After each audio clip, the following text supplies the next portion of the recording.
been banging along this motorway for nearly 2 hours now. It's absolutely dead straight. It's one of several in Cuba, built in the 1980s when things were a little bit better, a little more promising before the decline of the Soviet Union. One of their big supporters. It's 4 lanes in each direction, with hardly a car on it. And it was had a sort of dual purpose. It could also be used as a runway for aircraft. On the off chance, I mean, they were paranoid about the Americans invading, not surprisingly. Given the history of the place. And they held alongside the road sort of great big contraptions, which, in the event of a possible invasion, to drag out onto the road, which to prevent American aircraft from landing. Or anything else. Americans were the big worry. And I'll see if I can get one video. It looks like the inside of a turbine. Lots of blades. Not particularly rich, but they were not poor.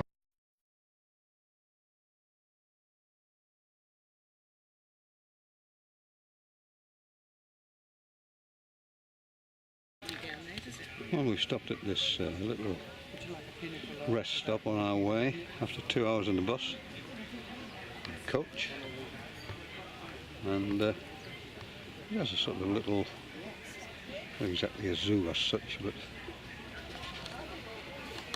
I wonder if it's a lungfish. it has a.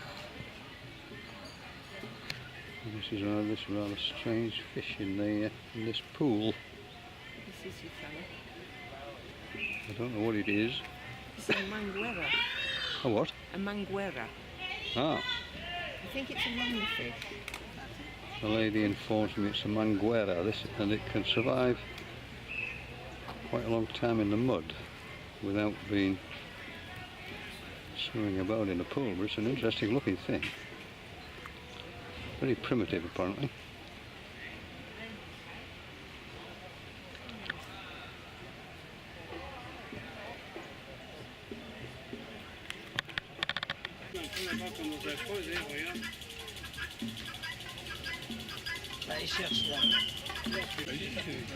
And the inevitable noisy guinea fowl.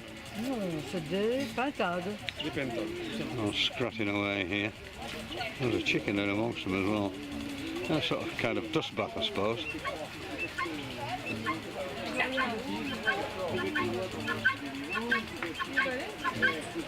One of them's winding up. Look at the full works.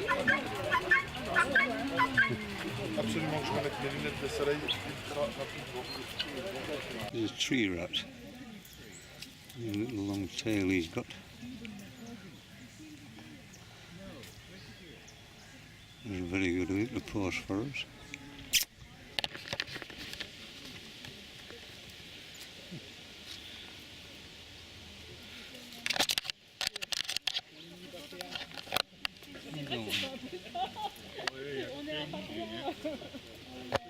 It's not for eating.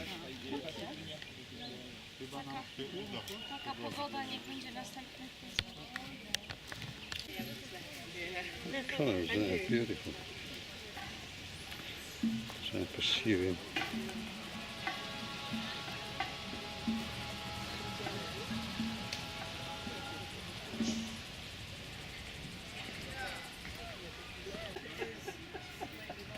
I think it's guinea pig racing.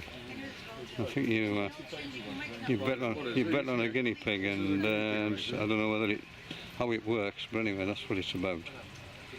A little guinea pig. This is the memorial for Che Guevara, who was killed in Bolivia.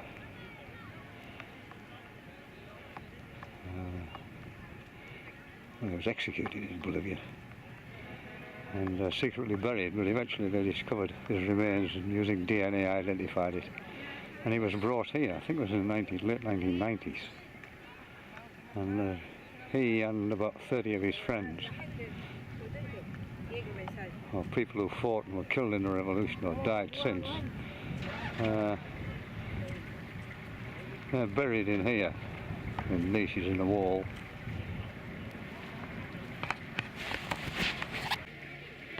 It's at Santa Clara, towards the eastern end of the island, where the last battle was fought before President Batista, more about him later, decided that discretion was the better part of valor and disappeared.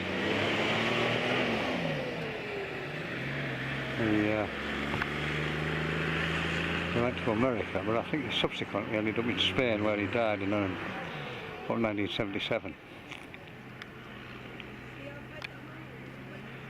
So you can go inside. There's a museum which is quite interesting. It doesn't take long, but they're very strict. You're not allowed to take cameras inside there. You're not allowed to talk or wear a hat. Or it's quite small. It's not very big.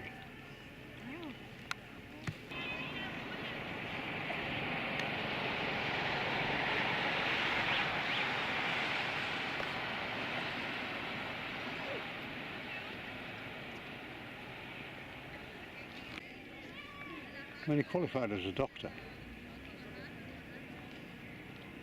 and it's not surprising he was captured and executed. He, having succeeded in Cuba, he was involved in ventures in the Congo, and he was kicked out, and then he went to Bolivia, and again the conditions weren't right for a revolution in Bolivia, so he and his little band, they were given away by a farmer to the security forces, who ambushed them when they were crossing the river, and that was it.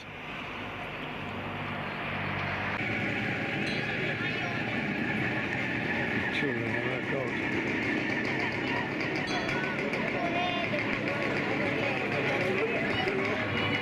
This is in Santa Clara, no particular significance apparently. It was brought from America, and then after the revolution they decided that, because it had nothing to do with the local culture, to get rid of it, but the people were so attached to it, they whinged until they brought it back. This is the Santa Clara Hotel. Terrible looking thing, but during the Battle of Santa Clara, the army had snipers on top of the roof there, and you can see where the revolutionary, you can see where the revolutionaries were firing at it. You see all the bullet holes all the way up, all the bullet scars.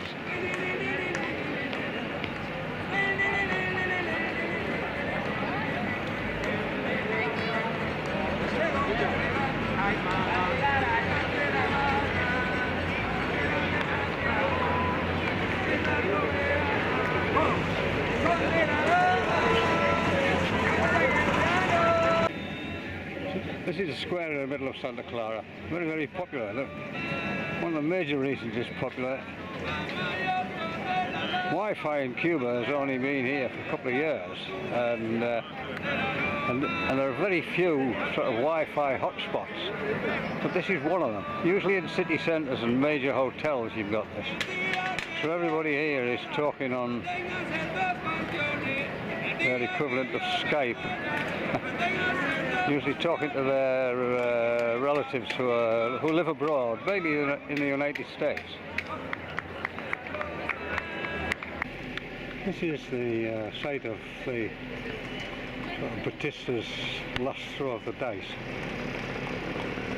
As the revolution gained pace, he produced an armoured train. I think I can't remember how many coaches or carriages it had. I think it had about 10 or more. And they blocked the railway line, and when it tried to reverse and make its way back up to Havana, they derailed it. And threw Molotov cocktails underneath. Because these things, although they're armoured on the side on wooden floors, the whole lot caught fire and the soldiers inside gave up. And within 12 hours Batista had decided that the game was up and left the country.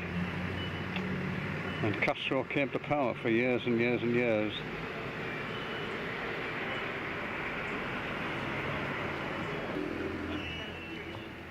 And this is the Caterpillar bulldozer which they used to break the track and derail the train as it tried to reverse back towards Havana.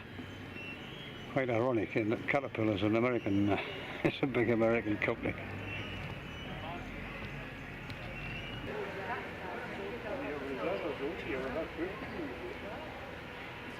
Bullet impacts, it says there.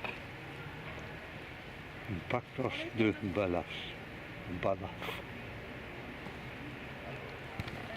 Concrete here is meant to represent explosive. It's an explosion. If your Spanish is any good, you can read this.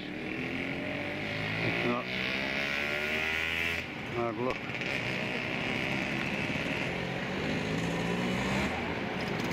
If you use your stop button.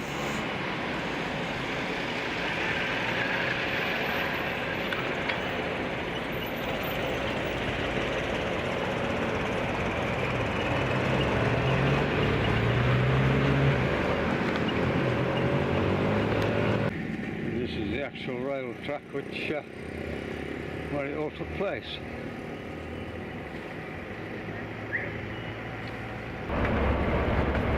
About a minute of it will do.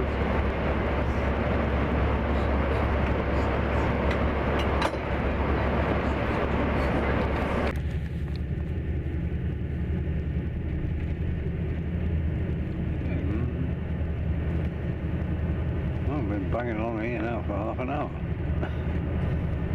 This key is obviously much bigger than I thought. I thought it'd be just some little island, but it's a substantial lump. So this is a bridge. The causeway is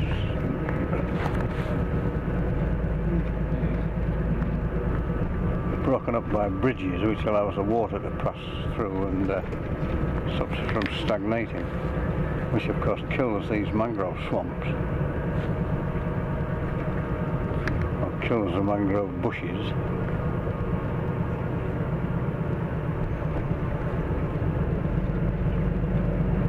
So this causeway joins three keys.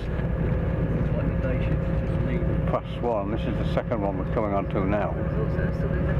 Although the main development is on the other side, on the left-hand side of the road. This area was particularly badly hit by the hurricane in September. We've passed areas where the trees have just been absolutely flattened. Coming in the opposite. Great shoe on the pavement there. Obviously, this has obviously been a one-timer. A place that made shoes, but not now. You would normally expect a bloody great hammer.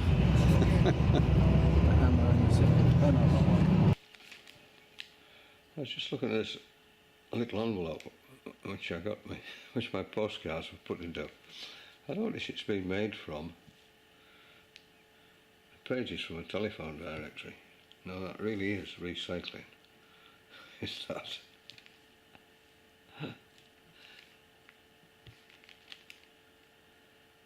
Amazing.